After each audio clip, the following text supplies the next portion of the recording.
اور کوفہ سے لے کر مراکز تک ظاہر ہونے لگے۔ ہارون رشید نے مہاماری سے نمٹنے کے لیے تمام تدبیریں اپنا لی، غلے کے گودام کھول دیے، ٹیکس معاف کر دیے، پوری سلطنت میں سرکاری لنگر خانے قائم کر دیے اور تمام عمرہ اور تاجروں کو متاثرین کی مدد کے لیے موبلائز کر دیا، مگر اس کے باوجود عوام کے حالات ٹھیک نہ ہوئے۔ ایک رات ہارون رشید بہت ٹینشن میں تھے، انہیں نیند بھی نہیں آ رہی تھی۔ اس عالم میں ان کے وزیر یحییٰ بن خالد کو طلب کیا گیا۔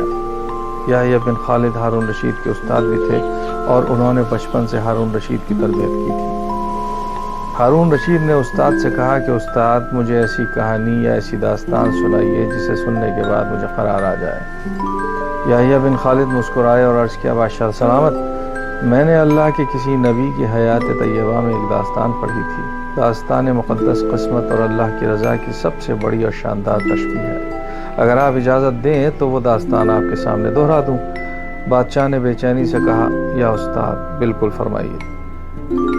کسی جنگل میں ایک بندریا سفر کے لیے روانہ ہونے لگی۔ اس کے ساتھ ایک بچہ تھا۔ وہ بچے کو ساتھ نہیں لے جا سکتی تھی، چنانچہ وہ شیر کے پاس گئی اور اس نے عرض کیا، جناب، آپ جنگل کے بادشاہ ہیں، میں سفر پر روانہ ہونے سے پہلے خواہش رکھتی ہوں کہ آپ میرے بچے کی ذمہ داری اٹھا لیں۔ شیر نے حامی بھر لی۔ بندریا نے اپنا بچہ شیر کے حوالے کر دیا۔ شیر نے بچہ کندھے پر بیٹھا لیا اور بندریا سفر پر چل پڑی۔ اب شیر بچے کو روزانہ کندھے پر بیٹھاتا اور جنگل میں روزمرہ کے کام کرتا رہتا۔ ایک دن وہ جنگل میں گھوم رہا تھا کہ اچانک آسمان سے ایک چیل نے غوطہ لگایا، شیر کے قریب پہنچی اور بندریا کا بچہ اٹھا لیا اور آسمان میں گم ہو گئی۔ شیر جنگل میں بھاگتا دوڑتا رہا لیکن وہ چیل کو نہ پکڑ سکا۔ یحییٰ بن خالد رکے، سانس لی اور ہارون رشید سے عرض کیا، بادشاہ سلامت۔ چند دن بعد بندریا واپس آئی اور شیر سے اپنے بچے کا مطالبہ کیا۔ شیر نے شرمندگی سے جواب دیا، تمہارا بچہ تو چیل لے گئی۔ بندریا کو غصہ آ گیا۔ اس نے چلا کر کہا، تم کیسے بادشاہ ہو؟ تم ایک امانت کی حفاظت بھی نہیں کر سکتے، تو تم یہ سارے جنگل کا نظام کیسے چلاؤ گے؟ شیر نے افسوس میں اپنا سر ہلایا اور بولا، میں زمین کا بادشاہ ہوں۔ اگر زمین سے کوئی آفت تمہارے بچے کی طرف بڑھتی تو میں یقیناً روک لیتا، مگر یہ آفت آسمان سے اتری تھی اور آسمان کی آفتیں صرف اور صرف آسمان والا ہی روک سکتا ہے۔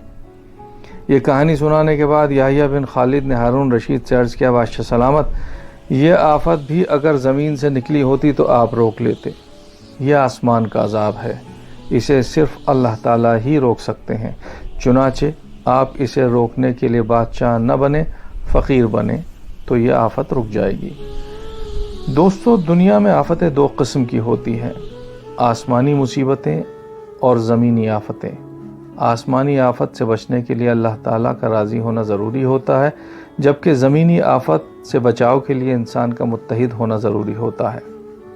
یحییٰ بن خالد نے ہارون رشید سے کہا تھا، آسمانی آفت اس وقت تک ختم نہیں ہوتی جب تک انسان اپنے رب کو راضی نہ کر لے۔ آپ اس وقت کا مقابلہ بادشاہ بن کر نہیں کر سکیں گے، چنانچہ اپنے آپ کو فقیر بنائیں، اللہ کے حضور میں گر جائیں، اس سے مدد مانگیں۔ دنیا کے تمام مسائل، اس کے حل کے درمیان صرف اتنا سا فاصلہ ہوتا ہے جتنا ماتھے اور جانماز میں ہوتا ہے۔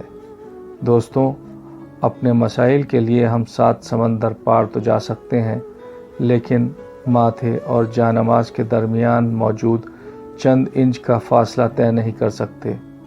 میرے دوستو، اس کہانی سے مراد یہ ہے کہ اللہ بھی ہم سے اس وقت ناراض ہے۔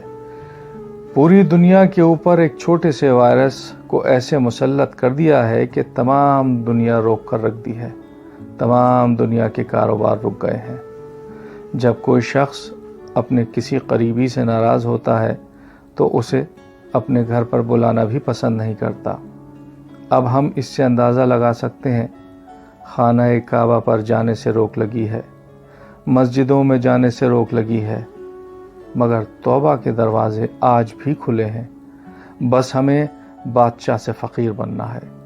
انشاءاللہ یہ مسئلہ بھی